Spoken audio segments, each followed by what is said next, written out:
Hi, this is Marty Burton with Personalized Nutrition Concepts, and I wanted to do a quick video on the top misconceptions that I hear from our clients here at PNC. All right, let's just get started. Number one is I can't eat past 6. So many people are afraid to eat anything right before they go to bed. But when you're on your own individual nutrition prescription, if you're eating the right amount of carbohydrate, protein, and fat, it can actually keep your blood sugar levels stable throughout the night. If you don't have a snack and you go to bed fasting, which you can do that too, both ways are fine, but you don't have to fast after dinner until you go to bed. Because if you don't have enough sugar in the bloodstream to get you through the night to keep your blood sugar stable, then the liver will release glucose into the bloodstream and elevate your blood sugar levels. But if you have a snack, the liver isn't forced to do that. So that's number one. Number two, fruit. I can't eat fruit. It's high in sugar. It makes me gain weight. Okay, so in some situations, there are some genetic deficiencies with absorption of fructose. So I'm not talking about those individuals. But people, the average person, you can eat fruit. Fruit is loaded with fiber, vitamins, mineral, phytonutrients, polyphenols. There's so much in fruits and veggies, but fruits in particular, and they taste great. Fructose, if you want to compare it to glucose on how fast it enters the bloodstream, you first take glucose on a scale of 0 to 100. If you just consume straight glucose, that's going to be 100. So the higher the number, the faster it goes in. And most fruits are low glycemic, meaning they don't enter the bloodstream that fast. Some are still high glycemic, but the low glycemic ones are about 23 to 50. And that means the lower the number, the slower they go in. So fructose is about 23 to 50 on the glycemic index, as opposed to glucose being 100. So anything below 50 is fine.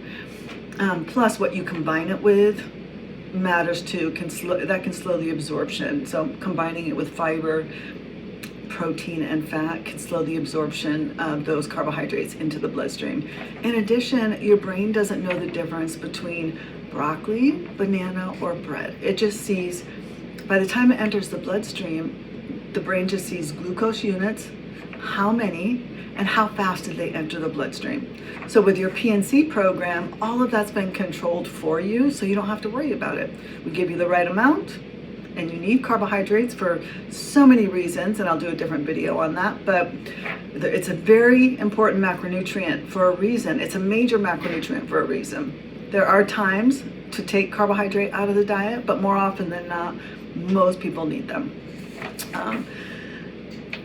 And some people say, I can't eat carbs, they make me gain weight. Well, the right amount of carbs won't make you gain weight. If you eat the right amount to provide your body and your brain with the glucose that it needs for energy, and a little left over for glycogen stores. Glycogen is stored glucose in the liver and the muscle, and then nothing left over to be stored as fat, then you're fine. You just have to figure out what is the right amount of carbohydrates for you. And if you've been on a high protein diet with no carbs or a keto diet with no carbs, the first few weeks or couple weeks, you will be sensitive to carbohydrate, because if you look at the molecular structure of carbohydrates, it's carbon, hydrogen, and oxygen. What is water? It's hydrogen and oxygen. So obviously when you eat carbs, you're going to go up in water weight. So just make sure that you give yourself about 2 weeks for the water weight to shed off before you determine if you're gaining weight from carbohydrates. Chances are you might be eating too many carbs when you get off a keto diet or high protein diet, or it's just water weight that will come down.